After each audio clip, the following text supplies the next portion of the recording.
Welcome to Fringe Pop 321, the show that believes the world is stranger than we think, but thinking should not be strange. Speaking of strange, there are a lot of strange ideas out there on the internet. Honestly, Google has become the gateway to the ground zero of strangeness. Let's take all the talk about supposedly giant human skeletons reportedly discovered in North America. Now, there are dozens of such reports in U.S. newspapers from the late 19th through the early 20th century. One reported feature of the skeletons in some of these newspaper stories has been taken as proof positive that the skeletons were the remains of descendants of the biblical Nephilim giants. According to some newspaper stories, the giant skeletons had, are you ready for this? Double rows of teeth. Now, the skeletal anatomy of mammoths and other prehistoric mammals is well known. They don't have double rows of teeth. On a previous episode of Fringe Pop, we talked about how remains of prehistoric mammals are very likely the explanation for a lot of these newspaper accounts of giant human skeletons. They're just misidentifications. But with this element, the double rows of teeth, that sort of rules out mastodons, mammoths, giant sloths, those sorts of animals. And so we are told that the explanation about misidentified prehistoric mammals doesn't work. And so the double rows of teeth must surely be proof positive that we have Nephilim specimens in these late 19th century, early 20th century newspaper accounts. Now, is there anything to this idea? Does this make good sense? Well, let's find out. And we need to unpack this topic a little bit. We're actually dealing with two ideas and not just one. First, we have to ask, are the reports of giant human skeletons in the late 19th and early 20th century newspapers correct? Are these actually human remains? And second, did those skeletons have literally double rows of teeth? And what might that mean? Now, we've already had an episode on the first item, as I've already mentioned. We talked about how the work of archaeologists and anthropologists and paleontologists have pretty well established that skeletons of prehistoric mammals are easily mistaken for giants. Certain bones, especially the femur, really do look like oversized human bones, but they are in fact prehistoric mammals. Now, other than this misidentification problem, the fact remains, and this is important, that the specimens reported in these late 19th, early 20th century newspapers are nowhere to be found. The only way we would actually know if we're not dealing with a misidentification, and we are in fact dealing with a human skeleton, would be to examine it very closely scientifically. But since we don't have any of these specimens, these skeletons cannot be studied because they don't exist. There's no remains to be researched. So this first argument is kind of misleading. Even though we might not have a misidentification of a prehistoric mammal, that doesn't really help us because what we need is an actual specimen to establish its human identity. To date, not a single bone from these alleged newspaper accounts has ever been studied to see whether or not we actually have humans.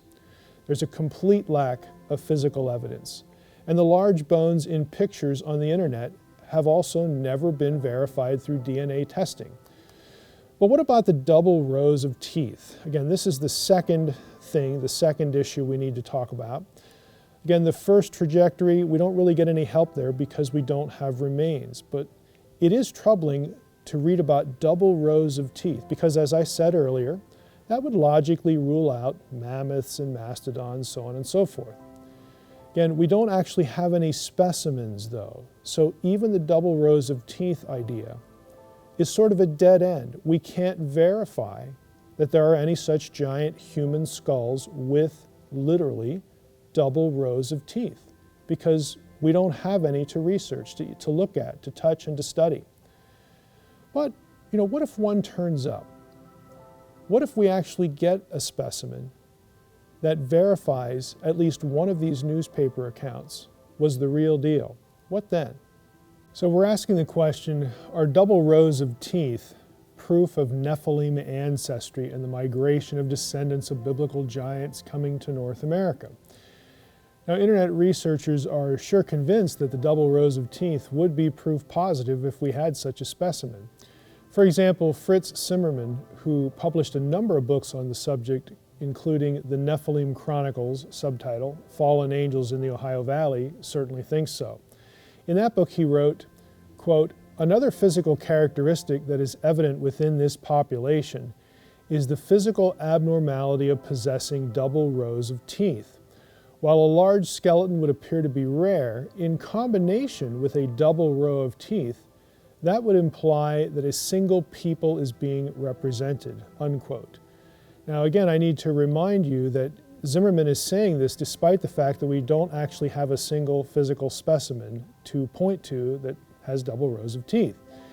Zimmermann thinks a genuine specimen, though, with double rows of teeth would be evidence of a whole population of Nephilim descendants. Zimmermann and others who agree with him point to an unusual written source in defense of their idea, the Babylonian Talmud. They cite the Babylonian Talmud from the Jewish Encyclopedia in 1906, that specific edition, and it describes the biblical giants in the Talmud as having, quote, numerous rows of teeth along with unusually large feet.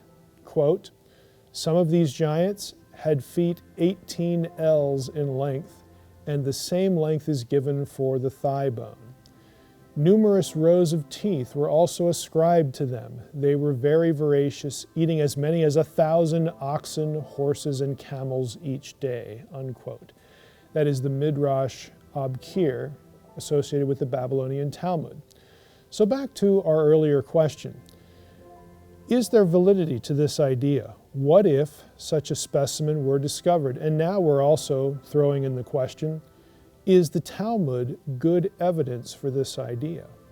Now, we've talked about a number of trajectories that are used to establish this notion that the reference to double rows of teeth really matters, and that this would sort of be proof positive that we have in these old newspaper accounts actual accounts of the discoveries of giant humans who are descended from the Nephilim. As we evaluate these claims, let's take the Talmud first. Now, I know how the reasoning sort of goes. People out there are thinking, well, the Talmud, that's pretty old. It sounds like a great source. And since it's Jewish, it must be biblical. Well, unfortunately, you'd be wrong on both counts.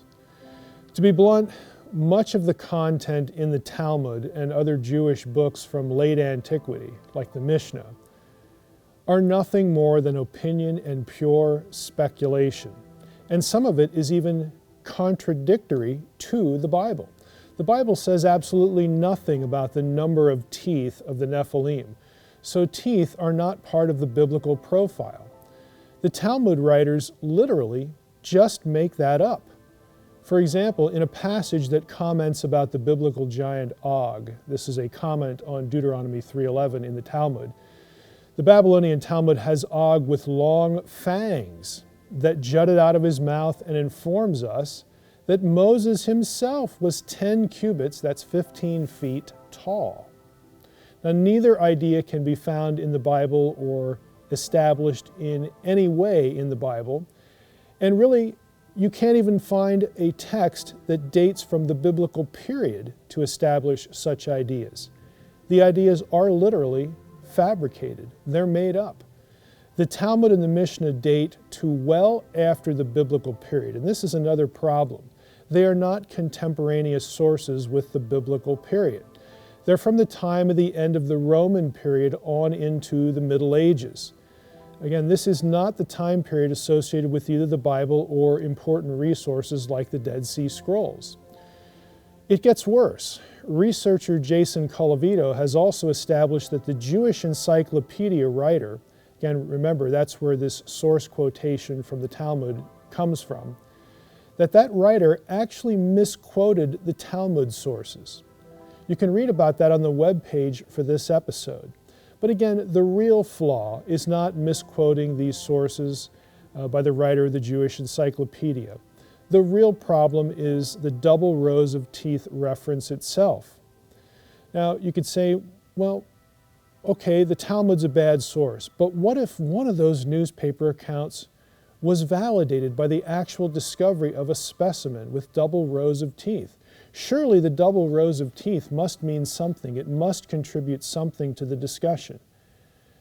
Sadly, we shouldn't expect any such specimen to be found because the description double rows of teeth in newspapers from the late 19th century and the early 20th century is actually well understood, and Nephilim researchers have badly misunderstood it. As noted earlier, many authors of books about Nephilim in North America point to newspaper accounts with stories that use the double rows of teeth description when talking about the circumstances of the discovery of human skeletons of allegedly giant proportions. Now, anthropologist Andy White has shown that these newspaper accounts are not describing skeletons with literally more than one set of teeth. The toothy description was actually used a good deal by writers of the period to describe a single set of teeth, whether in respect to skeletons or living individuals. White writes that the phrase double rows of teeth was meant to describe, quote, the presence of two rows of teeth, an upper and a lower, unquote. He points out that reports of large human skeletons, factual or fictional, that included the double rows of teeth expression, quote, were not intending to imply that those skeletons had dental features unlike those of other humans, such as two sets of teeth arranged in concentric rows, unquote. Now, to make his case, he provides several funny examples from newspapers from the late 19th century. I'll cite two of them here.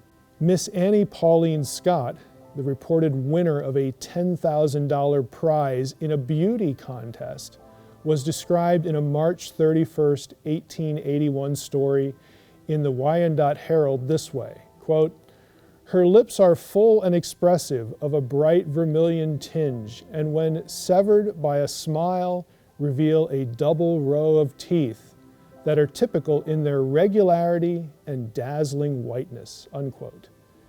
So in other words, double rows of teeth were a beauty feature?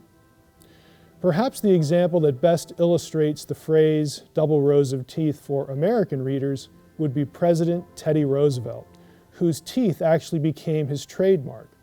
White's research produced this telling newspaper editorial about Roosevelt and about what double rows of teeth meant to the era that produced so many stories about giant skeleton discoveries.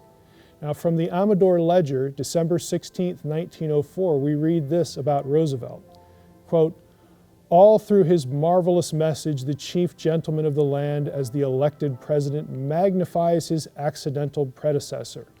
All was short on common sense and the manners becoming his office, and long on uncommon impudence, chiefly about the cravens, cowards, and weaklings, who don't care a continental nor a colonial curse for him.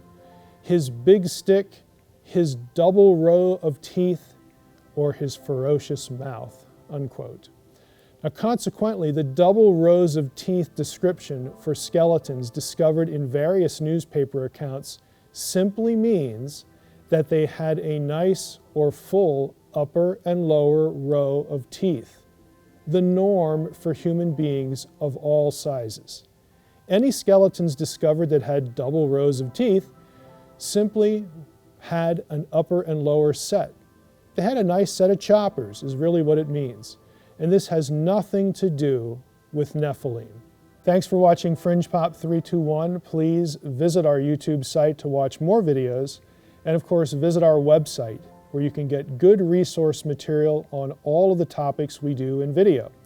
If you'd like to support what we're doing at Fringe Pop 321, please visit our Patreon page, patreon.com/FringePop321. And remember, what you know may not be so.